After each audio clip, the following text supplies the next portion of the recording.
Hey everybody, this is Alex Merced from alexmerced.com, and I just want to talk a little bit about being a compelling speaker. Not a compelling speaker, but being able to engage in a conversation and be able to engage and proliferate ideas. So basically, I'm a libertarian and I try to promote libertarian ideas.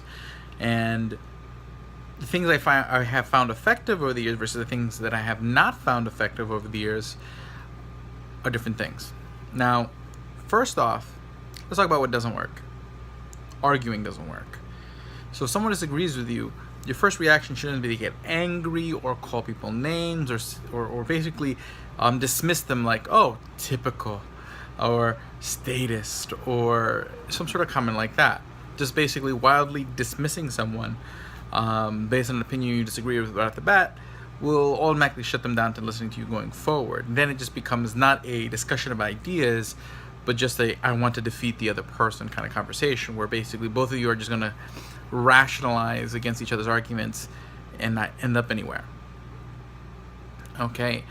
Also, if someone says something you disagree with, don't be rushed to try to disabuse them of what their opinion is.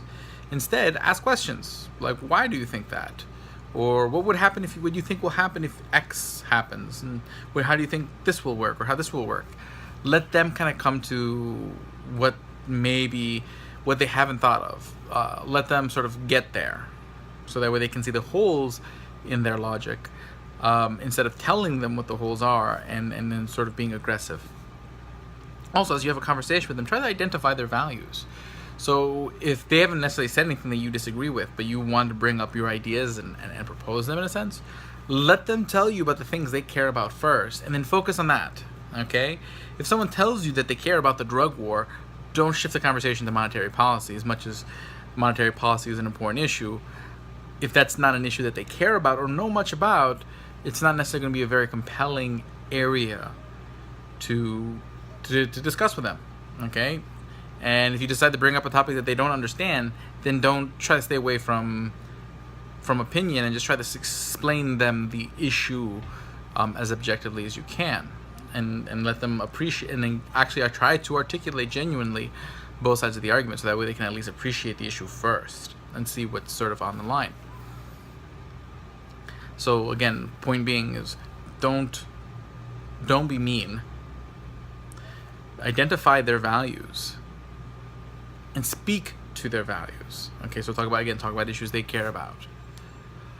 And then the goal shouldn't necessarily be to get them to agree with you right then and there. You don't need to sell them right now.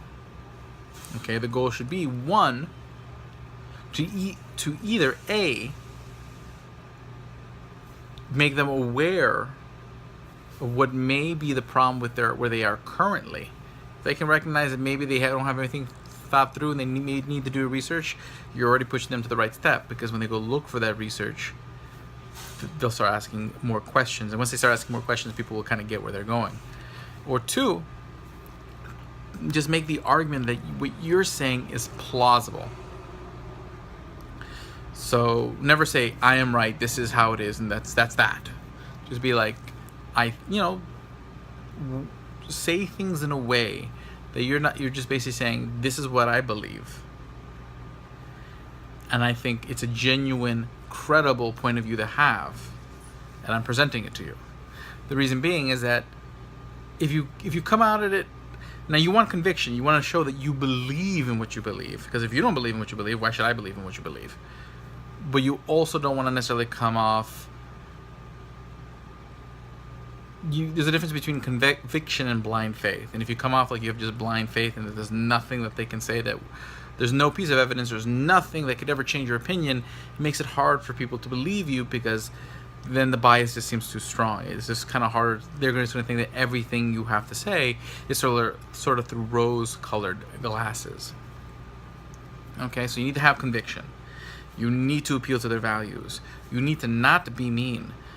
And you need to just basically allow a conversation to just end, regardless of where you're at. And again, always be aware that other people, especially when there's other people around you, that other people are listening to your conversation. So their impression of you is going to affect their ability, your compellingness, just as much as the strength of your and logic of your arguments. So don't forget that it's not just the mind at play here, but also the heart. So that's the reason why being the nice guy, trying not to be the one who's mean first, plays a huge role in your ability to be compelling. And also, at the end of the day, don't let arguments ruin your relationships with people. Life's short. Friends, family, those connections are the things that can make life a little bit better. Now, yes, as a libertarian, I want to argue for things that allow you to enjoy life, things that will make a world where you can enjoy life with your friends and family a little bit more. But again, friends and family come first. So I'll see you guys next time. Thank you very much.